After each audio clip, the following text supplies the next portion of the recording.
This is episode 278 of Jumble Think. T-minus 10, 9, 8, 7, 6, 5, 4, 3, 2, 1.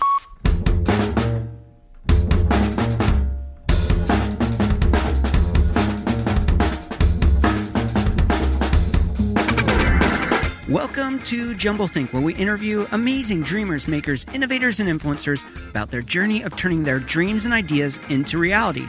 Along the way, we're going to share some tips on how you can turn your own dreams and ideas into reality too. Our guest on today's show is Elizabeth Lewis. More about Elizabeth in a moment. Whether you're a new listener or a longtime fan, if you haven't subscribed already, you should do it right now. How can you do it? Head on over to your favorite place to listen to podcasts, like Apple Podcasts or Google Play, and search for Jumble Think. Hit that subscribe button, and you'll never miss an episode of Jumble Think. While you're there, why don't you catch up on some past episodes? We have over 275 of them, so there's a lot to hear. Now let's jump into today's conversation with our guest, Elizabeth Lewis.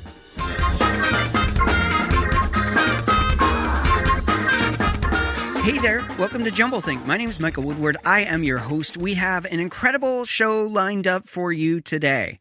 Our guest, of course, is Elizabeth Lewis. We're going to dive into that conversation from Podcast Row in a few minutes. Before we do that, we want to thank our sponsors for today's show, Penji, your source for unlimited graphic design at a low monthly subscription rate. You can use that code JUMBLE to get 15% off your first month when you visit penji.co.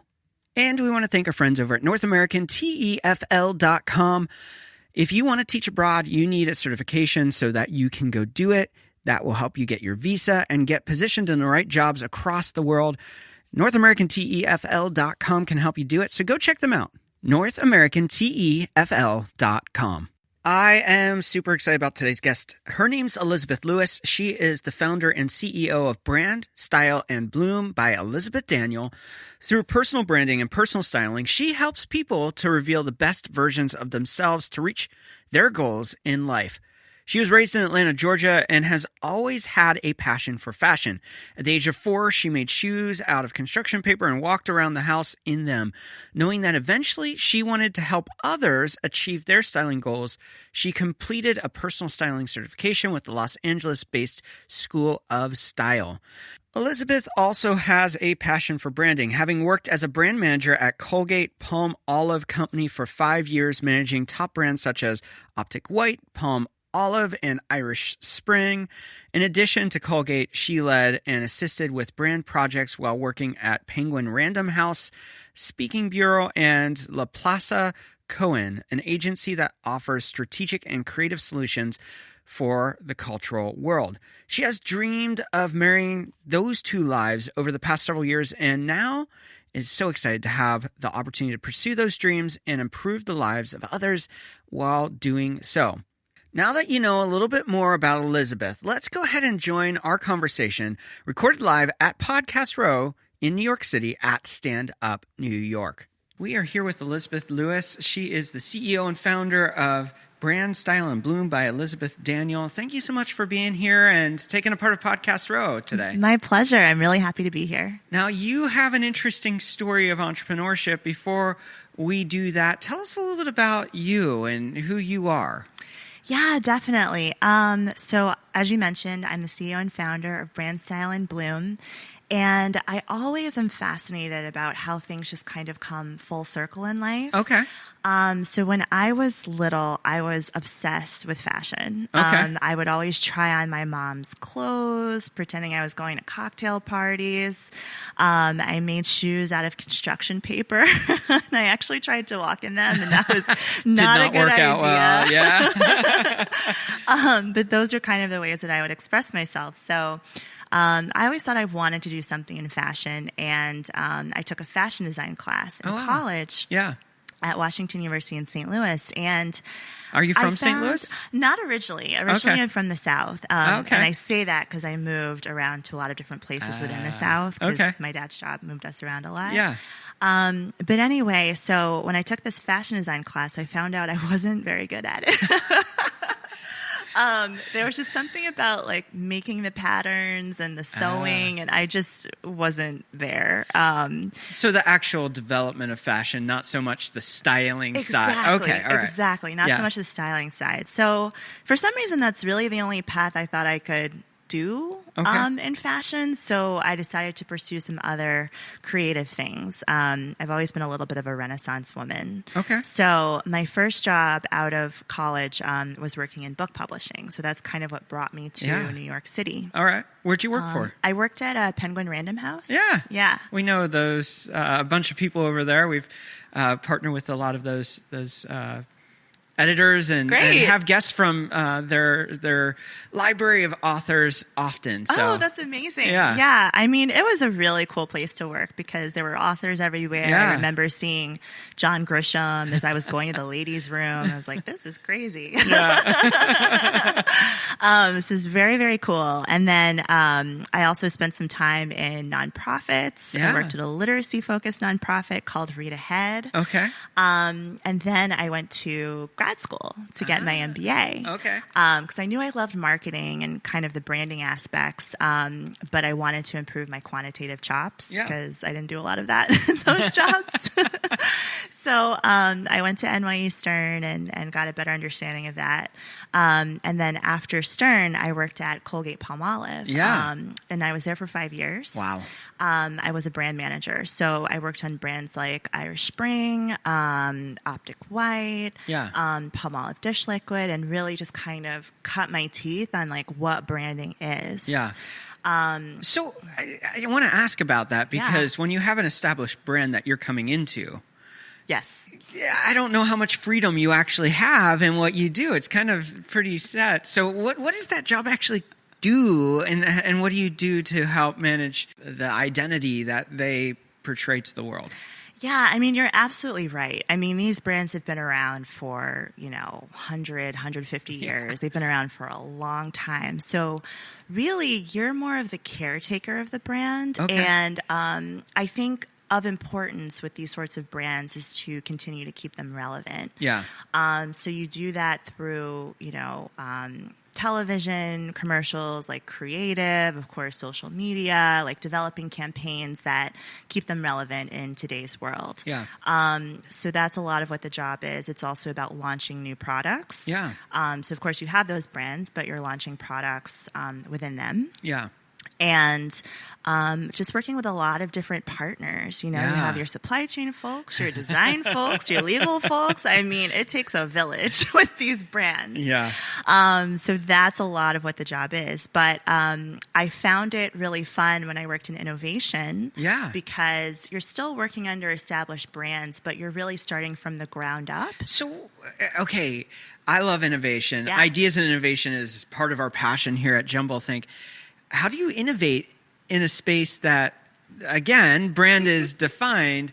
Are you bringing new products to the market under that same banner, or what does that mean? Yeah. So sometimes you can bring them to a new banner. Okay. The ones that I was working on, and I can't say a lot about them because they're launching in 2020, but they were new products under an existing banner, but done in a very new way. So, okay, I coming from the world of web development, design, and marketing, I think of companies like Toyota who had Scion brand that kind of was under it. Now they're bringing it back into the brand. They used that as a test. Or you look at Old Spice. Right. And a couple years ago, it was kind of one image, and then probably 10 or 15 years ago, they kind of had much more of an edgier kind of more fun feel to it. So is that the kind of innovation you're talking about, is helping them re-personify themselves in the world? Or well, I think it always goes back to consumer trends. Okay. I mean, everything you do has to be focused on the consumer. Audience is the hero. The audience is the hero, exactly. Yeah. So what are trends that you're seeing in the market? Yeah. I mean,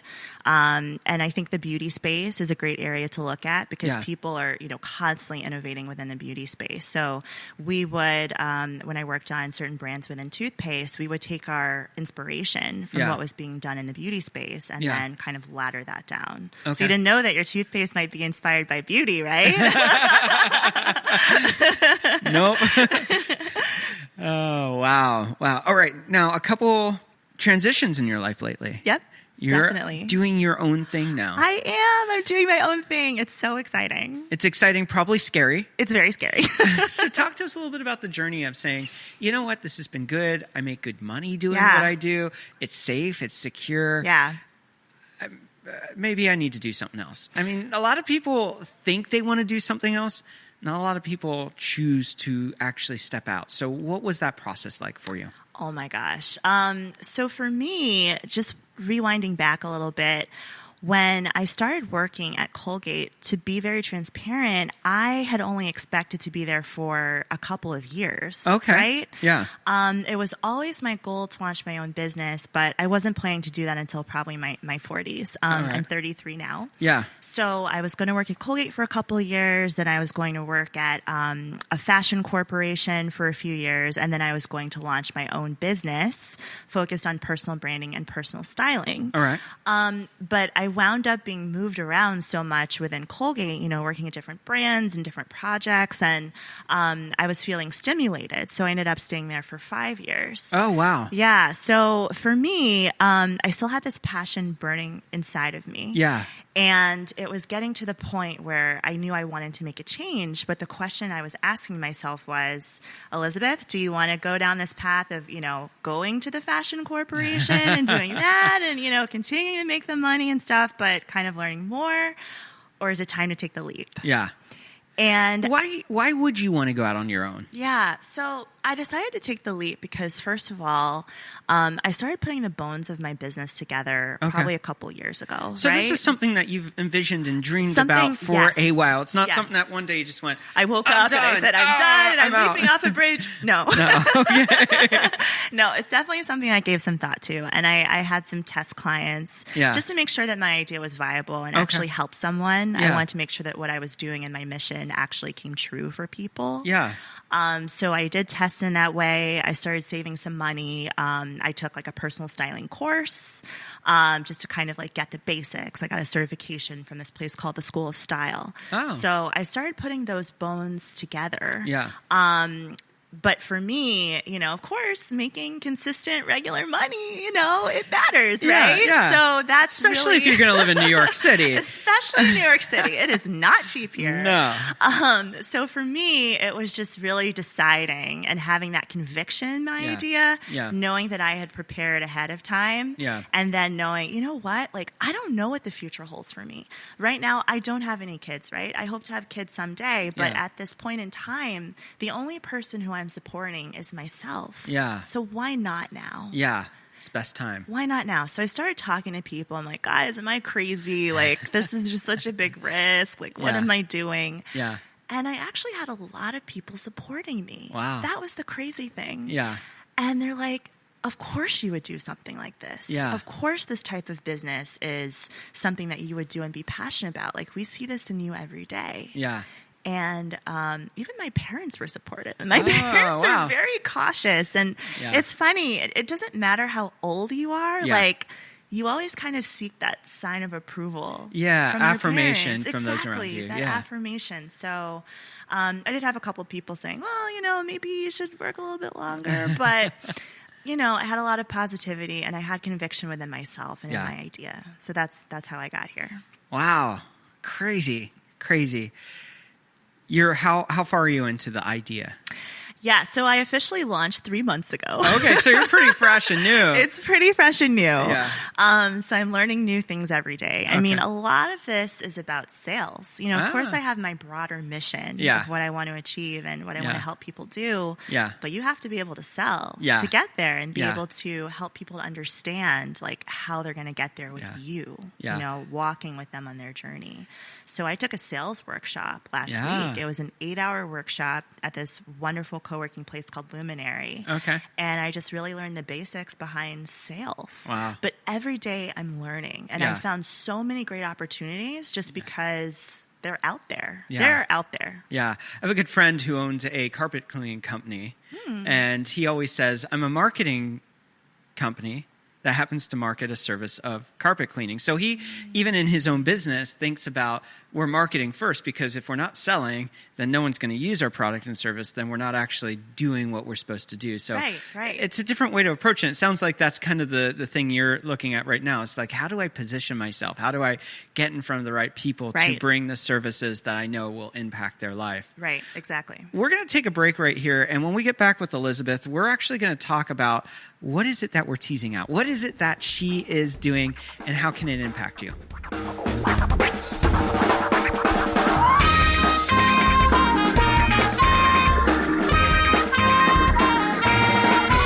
Today's show is sponsored by our friends over at Penji. Here's a little bit more about how Penji can help you. If you are a startup founder or small business owner, maybe even a big corporation, you know how hard it is to get the perfect design done within the budget and on time for your projects.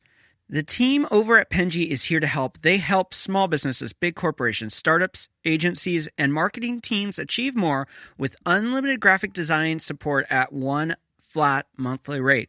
Their easy-to-use online platform pairs you with a professional designer and lets you create as many design projects as you want. Think of it as your monthly subscription to top-notch design with no contracts, no hourly billing, just fast, simple, and affordable graphic design for all of your needs. And for our listeners, they're doing something really special. When you visit Penji, penji.co, and use the code JUMBLE, they're going to give you 15% off your first month. So head on over, penji.co, use that code JUMBLE, and start your first month with 15% off. As we get closer to the end of 2019, it's time to start thinking about what's worked for the last year and what big ideas and dreams you have for next year. One of the things we're doing here at JumbleThink to help you is the launch of virtual idea camps coming in the next couple of weeks. If you want to learn more about them and learn about how we can help you create the strategy for 2020 to make those dreams and ideas a reality, head on over to jumblethink.com/ideacamps. That's jumblethink.com/ideacamps. Now let's jump back into our conversation with today's guest, Elizabeth Lewis.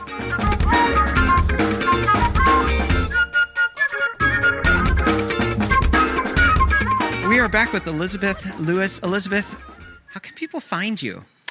Oh, man, let me tell you. Okay, so 2 ways. Okay. You can go to my website. Yeah. So my website is www.brandstylebloom.com. Go to the Let's Talk tab, slip me a note, and I would love to chat with you, get to know you. Yeah. The other way is through Instagram. Ah. So that's at brand_style_bloom.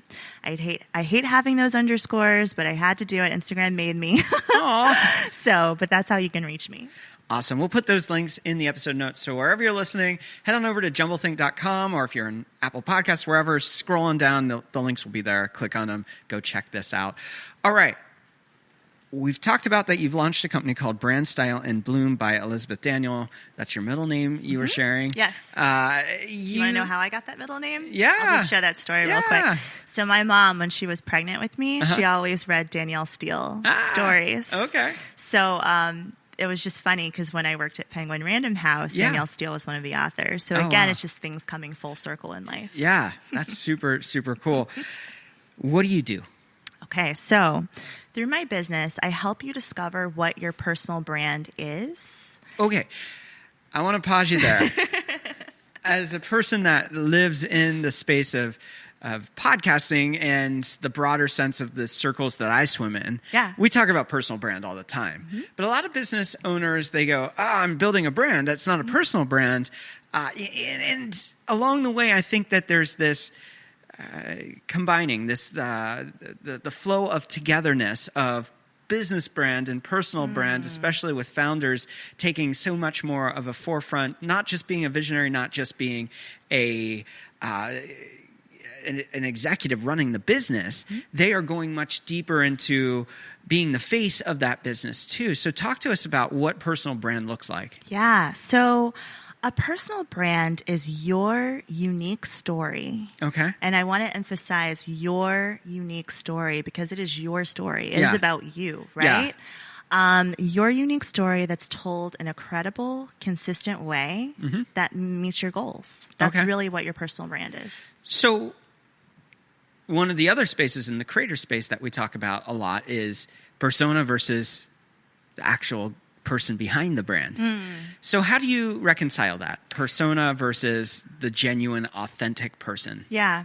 I think that personal brands have to be authentic because if they're not authentic, people can sniff that, right? All right, yeah. And it's not going to feel natural to you either. You're Yeah. going to always feel like you're stepping into somebody else's shoes. Ah. So you really have to be authentic to yourself. Okay.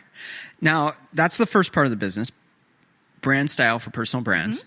So talk to us a little bit more about that. What does that look like? How does that unfold for you and what you do for your customers? Yeah, definitely.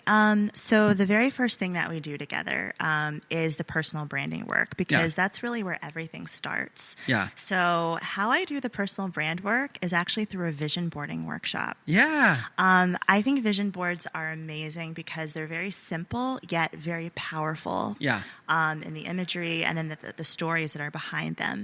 So I sit with my clients. I give them like a giant stack of magazines. It can be, National Geographic for travel. It's fashion magazines. It's men's magazines. Maybe a bourbon magazine. Like just kind of runs the gamut across topics, right?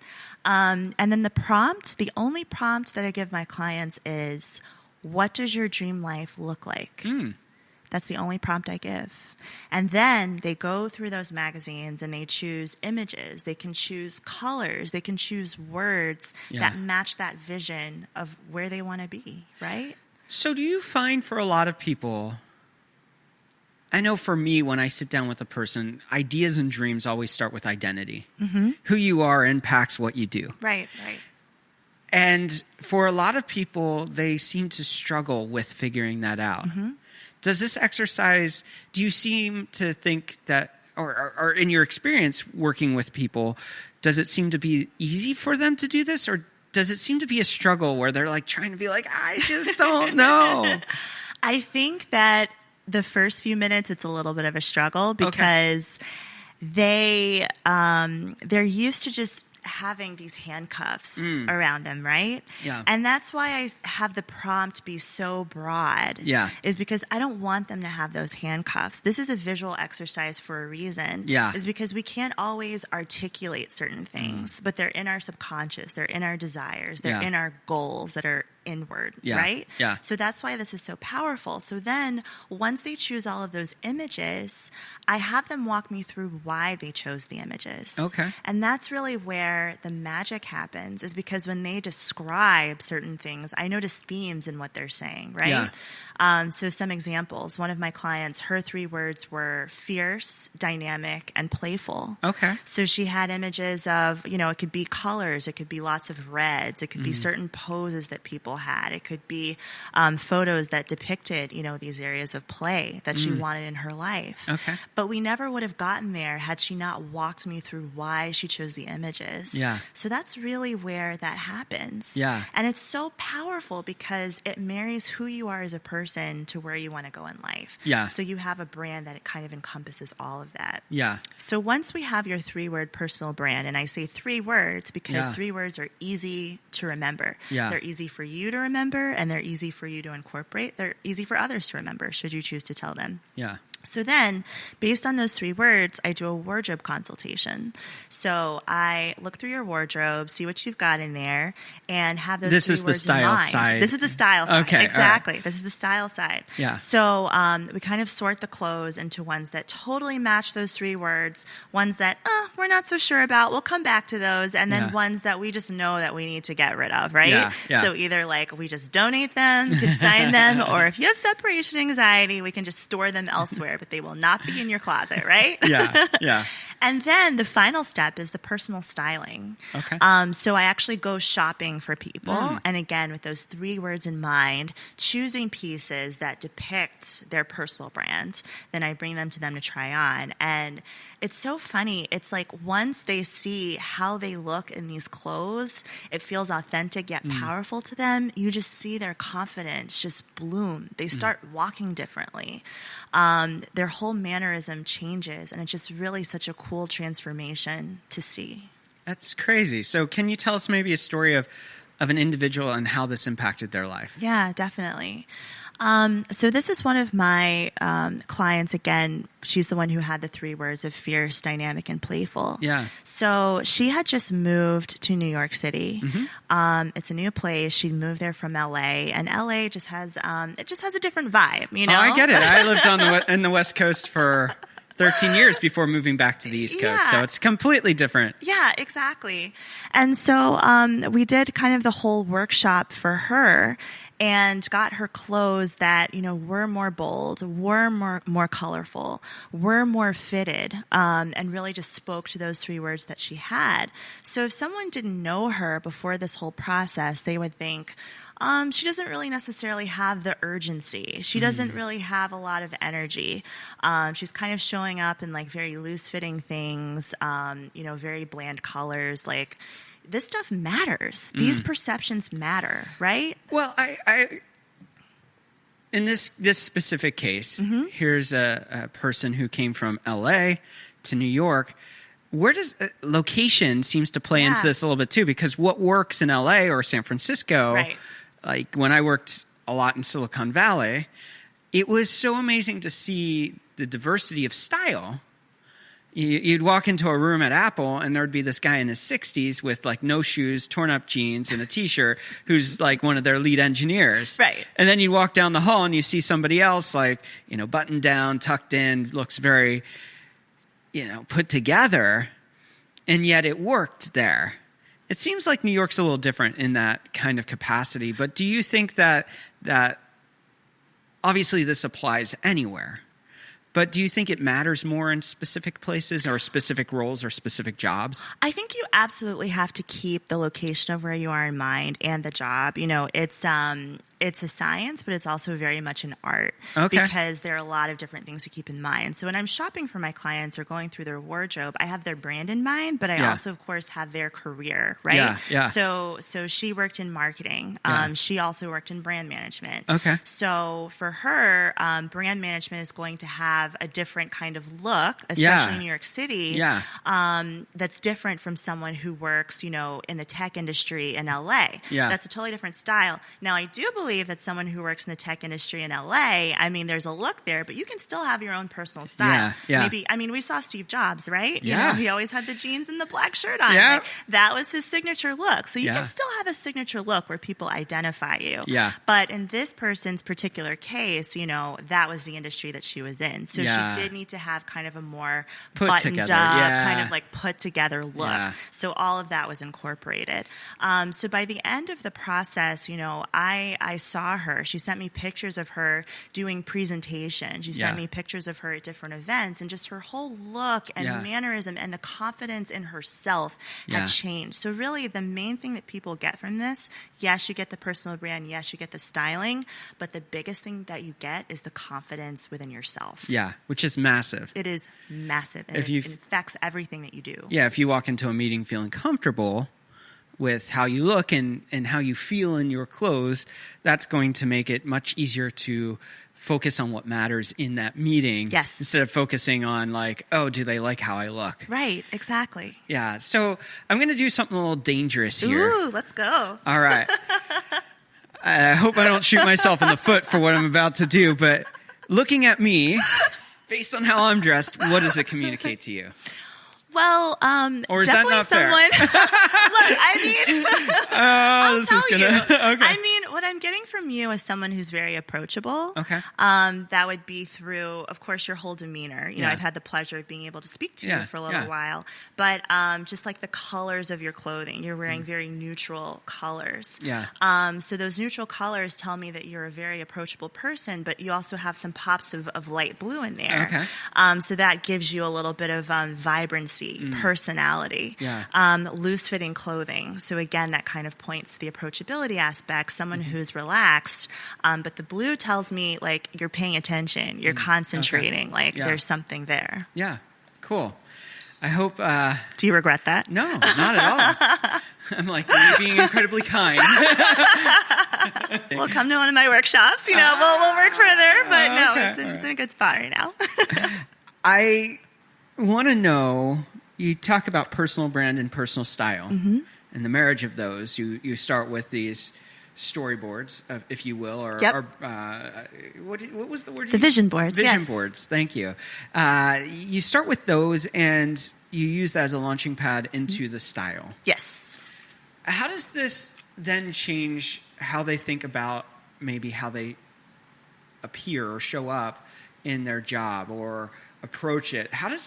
Because changing clothes is an external thing, but this seems to change more than just that. Yes. So how does that change impact how they approach maybe their business job and how they view themselves and how they then can present themselves past the clothes in the positions and places that they have to work in? Right. So, again, I really think it goes back to confidence. That's really the main kind of transformation piece is the confidence. So when you have more confidence, you're able to approach the goals that you have with more vibrancy, more energy, more of a direction. The vision board is also great because it shows you a picture of how you want your life to be, right? I want to pause you there because that's a really good distinction. Where you want to be. Now, for some people, they're willing to make the full jump. They're like, I'm all in. Take me to the other side. Get me out of the dark place. Right. For other people, they're going to be like, this is very personal, very painful process because maybe they have wounding in their life or they have bad self-image because they... you can go both sides of the spectrum. Maybe they think that they weigh too much, or maybe they don't think they're thin enough and they have an eating disorder or something like that that's impacting that. And so there's a lot of self-perspective that goes into this. So for some people, they might not be willing to jump quickly. Right. So how do you walk them through that? Because you almost have to parent them in a way, love them well through a process that could be very personal and very hard. Yeah, exactly. Well, I think it's really about listening. I mean, everyone's starting from a different place. And actually, even before the branding, we just kind of do a one-on-one consultation where I send them just different questions about where they are in their lives. Why is this something that they want to do at this point? Because they are choosing to do it. They do see some benefit to doing it. So I kind of know like where they're starting. And then through there, I can see, okay, were there past pains or things like that we need to talk through to be able to get to the next step. So even if it's just one step change and not like a total transformation, you're still getting further than where you were, right? And then the brand that you have, yes, it's your brand, but it's also a bridge. It's a bridge to get where you want to go. This is where you are in your present moment. This is the brand that can help you get there, but it's also you. So it doesn't have to be completely jumping off, even if it's just one kind of like evolution instead of a revolution. We've still gotten further than where we were. And quite frankly, a lot of the times I'm a neutral party, right? So I think it helps, it's very personal when they share the images with me of where they want to go because I'm just a person who's listening to them, who can help them. I'm not necessarily someone who knows them deeply, who they might be concerned with sharing these things with. I'm a neutral party. Like their concerns, their past pain is very safe with me. So we have that personal connection, that relationship building, which helps with the trust, which helps with the entire process. As we wrap up this segment, I always like to know how you're finding purpose in what you do. Oh my gosh, the whole mission for me of doing this is watching that transformation within people. That really is my mission, helping them to reveal the best versions of themselves. So again, it always goes back to confidence. When I see that confidence, I know that we've done something important together. Super cool. We're going to take a break right here in a moment. We're going to be back for rapid fire questions. Ooh.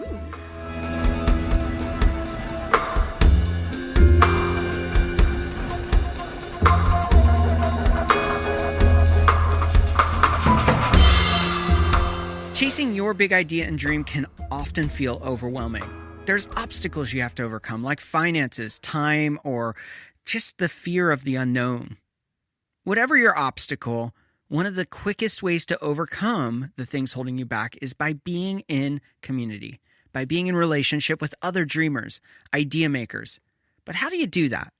Well, here at Jumblethink, we want to connect with you. We want you to be a part of our community, and in turn, we'd like to help you turn those dreams and ideas into reality. Head on over to your favorite place to connect, like Facebook, Instagram, LinkedIn, or Twitter, or simply go to jumblethink.com. You'll find links to all of our social media channels, and you can sign up for our newsletter. Instead of trying to go it alone, why don't you join a community of dreamers, of idea makers, of innovators, of influencers who are truly stepping into the unknown, who are saying, I believe I'm created for something more, and who are turning those dreams and ideas into reality. So head on over, jumblethink.com, let's connect, and let's dream together so that we can change the world together. Now let's jump back into rapid fire questions with today's guest, Elizabeth Lewis. L'aiguille sur le disque. Mettez le contact, reposez votre bras et attendez. Restez calme pendant un moment. We are back with Elizabeth Lewis. Are you ready for rapid fire questions? Let's do it. All right, first question is, what is one trend you're currently excited about? Oh my gosh. So I'm really excited about this trend of moody florals that I've been seeing. Oh, okay. Is that a fashion trend? It is a fashion trend. All right. I also look at fashion trends. Yeah. Personal style is, of course, personal, and it shouldn't change a lot, Yeah. but I think it's fun to incorporate trends every now and then. So it's a floral print kind of style? It's florals, but kind of like dark florals. Oh. So we always see florals in this very bright, vibrant way. Very It's just happy. another take Yeah. on like this happy trend. Okay. All right. What is one book you think every dreamer or entrepreneur should read? Oh my goodness. I read a memoir by Donna Karan, and Okay. again, I always seem to take it back to fashion. Yeah, nothing wrong with that. But it was just wonderful kind of hearing about her whole story of how she built this amazing empire. Yeah. And then what she's doing now with Urban Zen, just kind Yeah. of taking it to a different place. It's more about tranquility and peace, but still Yeah. being able to inject her style philosophies into it. If you weren't working in the space that you work in, what do you think you'd be doing? I think that I would be a musician. Okay. I'm a flute player, and I Ah. also love to sing. Okay. And I also play in the subways of New York City through the MTA's Music Under New York program. So you could see me there. Are you going to be playing anytime soon? I am going to be playing in the next few weeks, and Okay. I'm happy to pass that on if anyone wants to see me in the subways. Nice. That's super cool. I want to know what inspires you. So what inspires you? I have to say that nature is my biggest source of inspiration. Okay. I'm lucky to only live a few blocks away from Central Park. So Yeah. a lot of my mornings, I just go there and get my exercise and breathe in the fresh air, which actually exists in New York City. Yeah. What is one habit that's helpful in your life as an entrepreneur? I have to say, being very conscientious about keeping a good mindset. Okay. And nature, again, is a way that I keep myself in a positive space, which is crucial as an entrepreneur. Yeah. Yeah, absolutely. And our final rapid fire question. If you had, well, let me back up and say it this way. What is one dream you're still wanting to fulfill in your own life? I would love to be able to travel to Thailand. I really love all of the varied kind of nature, again, Yeah. the rainforests of Thailand, Yeah. and of course the history. So that's definitely something that I want to do in the next maybe 5 years. Nice. I think you'll love it. I've been to Thailand. That was my first international trip. Oh, wow. And it was a lot of fun. I have to get tips from you. Well, hopefully they're good. I mean, it was 20 years ago, so who knows what it's like now. Anyway, I always like to leave our guests have a final thought. So what's your final thought for us today? My final thought would be to do your own vision board. It's always great to just sit down and put your dreams on paper, because when you look at them every day, I really believe that they can be manifested into your life. Very, very cool. Elizabeth, it's been a lot of fun to have you on. Thanks for taking time out to come to Podcast Row and be a part of our show. My pleasure. It was really fun. We'll be right back for final thoughts on today's show. La dépression, l'énervement et tout ce qui caractérise les temps modernes. Vous serez éloigné du monde. It's been a lot of fun having Elizabeth Lewis on today's show. I love doing Podcast Row because we get to meet amazing people like Elizabeth. Again, Podcast Row, hosted by Stand Up New York on the Upper West Side of New York City. The thing about Elizabeth and her story that I love is that she took and married two things that she was passionate about: fashion and branding. And she figured out how to turn that into a business. Many of us, when we think about the things that we're creating, we go, what is that one thing that is going to be my big idea, my big dream? When in reality, sometimes the way you have your competitive edge is to take two things that seem like maybe they go together and create a new business out of two very established areas. Fashion's very established, branding's very established. Elizabeth took both of these, brought them together, and created a new space, a new business out of it. And for you, you may have really cool dreams and ideas, and you don't know which one to do. You're like, but this one seems so much cooler than that one, and this one has more potential than that idea. And in the mix of it, you are missing the possibility of having idea babies, of two ideas creating a new idea and bringing your passions together. That's my big challenge for you today. As you think about your dreams and ideas, as you think about the things that you're created to do, the things that you're uniquely built to do because of your strengths, your passions, your community around you, and take those things and use that as a superpower. Just because you are multifaceted in your desires and dreams and your passions doesn't mean that you can't create a new path out of bringing those together. So today, if you're struggling with trying to figure out what is the one thing I'm supposed to do, maybe you're not supposed to do one thing, but you're supposed to bring a couple things together, to bring a new idea from multiple ideas. So take that as your challenge today. If you're in that place of struggling, maybe take and rethink your dreams and ideas based on the many instead of the one that has to win. Once again, we want to thank today's guest, Elizabeth Lewis, for taking time out for being on the show.